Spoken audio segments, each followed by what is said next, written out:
Alchemist, if you're someone who struggles with low testosterone, or you simply want to learn how to boost your testosterone naturally, then this is going to be the best video for you. In today's video, we're going to be talking about 5 ways to naturally boost your testosterone, and every single thing that we talk about is based by the science, findings, and research from the scientist Andrew Huberman. The first thing that you want to do, and this is the most important, is you want to get enough sleep, anywhere between 7 to 9 hours a night. All right. If you aren't getting enough sleep, then everything else that we talk about in the video is going to be moot. Sleeping optimizes your hormones and it can boost your testosterone up to 30%. And a lot of celebrities talk about this. Jared Leto, aka one of the worst jokers ever, talks about how sleeping so much is how he is able to do so many things. And LeBron James also talks about how sleeping is one of the ways that he's been able to be the GOAT in basketball for oh so long. So make sure that you're sleeping. Here are some of the things that you can do to turn any ordinary space into a sleep haven. The first thing that you want to do is you want to keep your room cool, dark, and quiet. When I say cool, I'm talking anywhere between 62 to 69 degrees. Dark, you want to turn off every single light in the house. And if you work nights, get some blackout curtains and little eye patch things that you can get from the airport for free. The second thing that you want to do is you want to make sure that you're waking up and you're going to bed at the same time every single night. Why do you want to do this? Is because it helps reset your circadian rhythm. Your circadian rhythm is basically your body clock. Anytime that you go on a long flight and you land in a different city or hell, a different country, and you feel jet lagged, that jet lag feeling is your circadian rhythm being off. So when you're going to bed and waking up at the same time every day, that helps reset your circadian rhythm, and it actually sets you up for success to get not only one night of sleep, but continuous nights of sleep. The third thing that you want to do is no screens 1 hour before bed.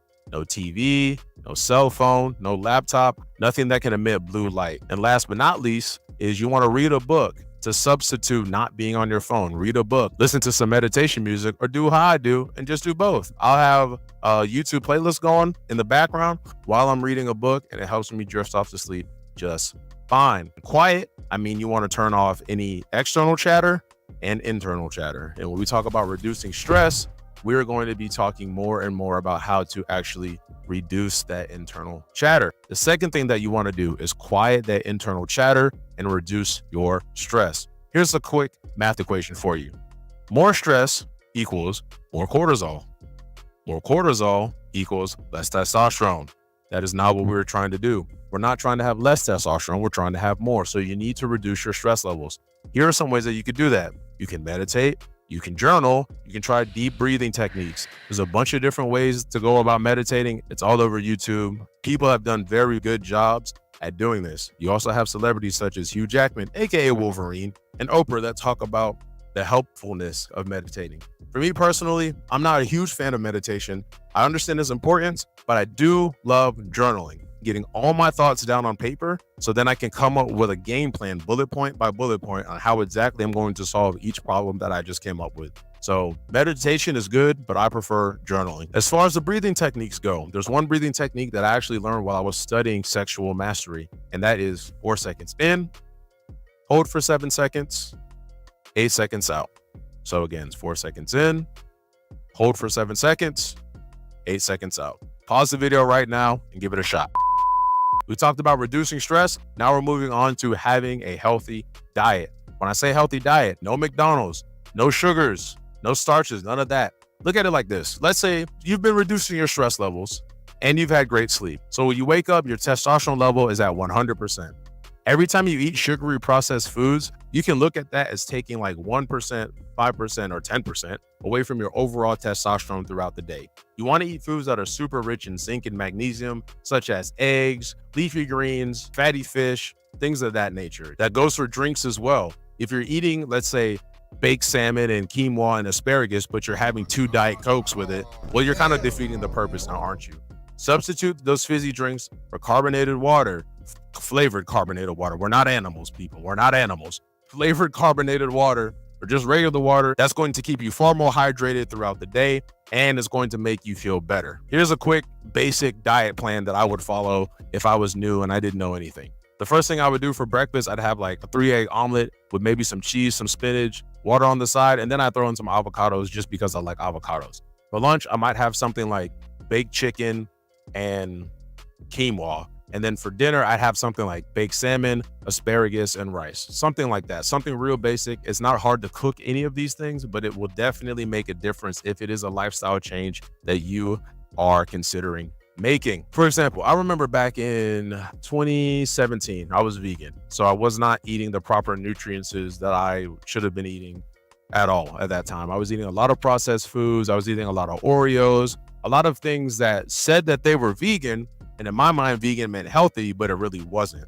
So you want to make sure that you're eating a healthy and balanced diet. Your diet is more than just what you eat. Your diet is also everything that you intake. So if you're watching pornography, if you're watching a lot of unhealthy things, you don't want to do that. However, if you're watching things like this channel and you're loving the content, please don't forget to like, comment, and subscribe. The next thing that we're going to be talking about is working out regularly. You want to get in the gym and you want to focus on heavy compound movements. You want to focus on bench pressing, squats, deadlifts, things of that nature. Exercises that work not only one group, but a lot of different muscle groups. All right. You can also incorporate high interval intensity training or HIIT training for up to 20 to 30 minutes that will increase your testosterone up to 20 to 30%. Be consistent in the gym. When I say be consistent, I don't mean just be like, I'm going to work out 1 or 2 times a month. And if I don't look like Arnold Schwarzenegger by the end of the month, I'm going to say that everything is fake and it doesn't matter anyway. No, you have to be consistent. I recommend at least 3 times a week, 3 to 5 times a week. You have to get in the gym. I'll leave my personal workout program below, completely free. It's just, I call it a program, but it's just a workout that I like doing. And I've seen results from it. I mean, as you can see, right? I'm jacked, tanned, and juicy. And I'll leave that in the comments for you guys, for you to watch, critique, whatever the case may be. But you have to be working out consistently if you want to really optimize your testosterone and your hormone levels. Chris Hemsworth, aka Thor, talks about this all the time, how when he's getting ready for a certain role and he has to put on muscle, when he is working out consistently, how he feels a bit more focused and a bit more locked in. Now imagine if you could just feel like that all the time. Well, you can, as long as you're working out and being consistent. And last but certainly not least is number 5, which is getting enough sunlight. And if you're in a country that does not have a lot of sunlight, then getting enough vitamin D. When you're supplementing vitamin D, you want to make sure that it's vitamin D3 and not vitamin D2. I am not a doctor. I am a gentleman with a YouTube channel. Make sure that you are going to your healthcare professional first and asking them any questions that you may have. But going out, getting out into the sun. Why do you think I'm shooting this video outside right now? It's because I just finished my workout. I'm breathing heavy. I'm feeling good. I can give all that energy back into this video. I'm out in the sun. It's all good. It's all good in the hood. Get out in the sun. Enjoy yourself. Let your body soak up that sunlight. That also helps boost your testosterone. Andrew Huberman has tons of videos on this where he's talking about the importance of sunlight in your eyes first thing in the morning and how that sets you up for success the night of. You can set yourself up for a great night's sleep at the beginning of the day, and that really starts with getting sunlight in your eyes from the very beginning. So you want to make sure that is something that you're doing. So just to recap, the 5 ways that you can boost your testosterone naturally are getting enough sleep, reducing your stress levels, eating a balanced diet, hitting the gym, and getting enough sunlight. Guys, if you are doing all 5 of those things consistently in succession, it is absolutely guaranteed that you will boost your testosterone levels naturally. Boosting your testosterone levels is the first step to finding the formula to being the best version of yourself. The second step is actually learning what to do, what you make it, which you can find out right here. I will catch you guys in the next one. Peace.